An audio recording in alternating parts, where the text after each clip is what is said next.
Hello friend, Radhe Radhe. कैसे हैं आप सब? तो आज है एकादशी और देवशयनी एकादशी है आज। तो किचन की साफ़ सफाई अच्छे से करनी होती है। तो मैंने सोचा कि आज जब साफ़ सफाई करनी ही है तो अच्छे से ही कर लेती हूँ। तो मैंने सारे जितने भी सामान थे सारे सामान को हटा हटा के और साफ़ करने लगी।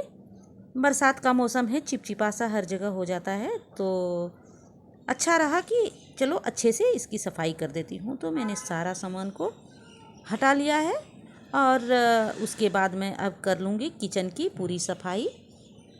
तो क्या होता है कि जब कभी कभी ऐसा होता है कि मन में एक खुशी आती है और उस खुशी में जो है वो ज़्यादा काम करने का या कुछ भी आप काम करें तो वो मन अपना पॉजिटिव होता है और कुछ करने की इच्छा होती है।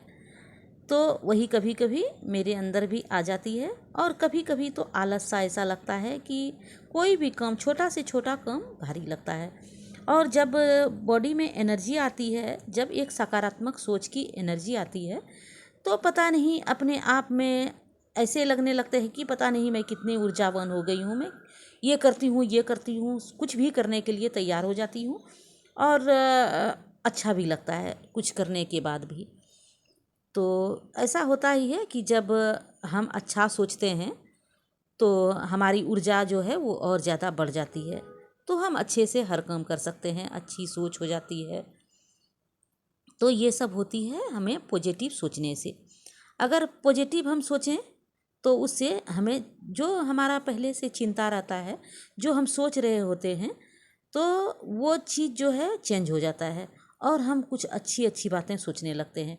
और अगर मन में निगेटिव कुछ भी आया, अगर निगेटिव हम सोच रहे हैं तो कुछ अच्छा होने वाला भी रहता है, तो उसको भी हम ऐसा सोचते हैं कि ऐसा हो जाएगा, ऐसा हो जाएगा, ऐसा हो जाएगा, मतलब उल्टा सीधा सोचने लगते हैं।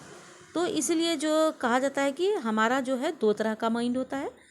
तो एक माइंड जो होता है वो हमें अच्छी सोच देता है और दूसरा माइंड हमेशा हमें जो है नीचे गिराता है, कुछ गलत करने का जो है कोशिश में लगा रहता है।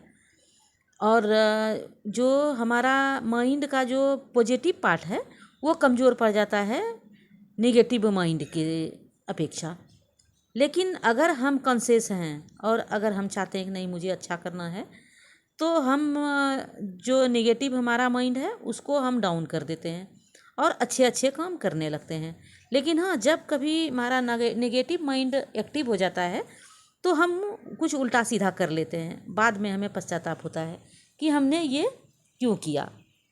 पॉजिटिव सोचने का मतलब ये नहीं है कि हम किसी भी समस्या को नज़रअंदाज कर दें, किसी गलत काम को नज़रअंदाज कर दें, जो कि है नहीं मुझे पॉजिटिव सोचना है, ऐसा नहीं सोचना है। जो गलत है या गलत हमारे साथ हो रहा है तो उसके लिए आवाज़ ज़रूर उठाएं। उसे नज़रअंदाज करना जो है वो हमारी गलती होगी। तो जहाँ पर पॉजिटिव सोचने का है वहीं पर हम सोचेंगे तो हम आगे बढ़ेंगे। एक पॉजिटिव सोच रखने वाला इंसान जो है वो कभी हार नहीं मानता है, वो हमेशा आगे बढ़ने की कोशिश करता है, चाहे उसको कितना भी अड़चन आए, दिक्कत आए, लेकिन फिर भी वो आगे बढ़ता है। और जब हम अपना सोच को पॉजिटिव रखते हैं तो हमारे आसपास के जो लोग होते हैं उसकी भी ऊर्जा बढ़ जाती है, सोच अच्छा हो जाता है। तो हमेशा अपना जो है व्यवहार अच्छा रखना चाहिए, दूसरे के प्रति गलत विचार नहीं रखना चाहिए। मेरी तो यही सोच है कि हमेशा हम पॉजिटिव बने रहें। लेकिन हाँ, कभी कभी ऐसी परिस्थिति भी आ जाती है जो कि लोग गलत सोचने लगते हैं। तो देखिए, आप लोगों से बात करते करते हमारी जो है इतने सारे काम हो गए, किचन की सफाई हो गई, बाहर में बहुत ज़्यादा तेज़ बारिश हो रही है। तो यहाँ पर देखिए पानी कितना सा जमा हो गया है सोसाइटी के अंदर। तो आज था देवशयनी एकादशी। तो जब मैं किचन की सफाई कर दी उसके बाद मैं ये सब फलाहार के लिए अपने लिए बना के रखी। तो जब एकादशी का फलाहार मैं बनाती हूँ तो सबसे पहले अपने भगवान को, कान्हा जी को, विष्णु भगवान को, बाल गोपाल, लड्डू गोपाल को मैं अपना भोग पहले खिलाती हूँ। जो कुछ भी मैं बनाई रहती हूँ उसके बाद मैं उससे प्रसाद के रूप में ग्रहण करती हूँ। तो बहुत ही अच्छा लगता है। मैं एकादशी व्रत जो है वो पिछले साल ही शुरू की हूँ, तो मुझे बहुत ही अच्छा लगता है। जब जिस दिन एकादशी रहता है तो मुझे बहुत ही अच्छा फील होता है। तो जब एकादशी था तो आर्या बोली कि मेरे लिए ये अप्पम बना दो, तो मैं उसके लिए अप्पम बना दी थी। मेरा सिलाई का काम कुछ बाकी रह गया था। ये कुर्ती मैं सिल रही थी तो लेकिन रात हो गई थी तो मैं इसको फिर छोड़ दी थी। तो इसका मैं गला बनाने लगी और फिर फिटिंग भी करने लगी थी। मैं पूरा कंप्लीट भी नहीं कर पाई थी, उसके पहले ही यहाँ पर मेरा उंगली जो है वो मशीन में चला गया था। तो ऐसा खतरनाक गया था कि मैं इतने सालों से सिलाई करती हूँ, कभी ऐसा मेरे साथ नहीं हुआ था। मतलब कि सुई उंगली में गया और उंगली के पार चला गया, दूसरे पार से भी ब्लड जा रहा था। इसीलिए मैं डर गई, मुझे लगा मेरे हड्डी में भी छेद हो गया।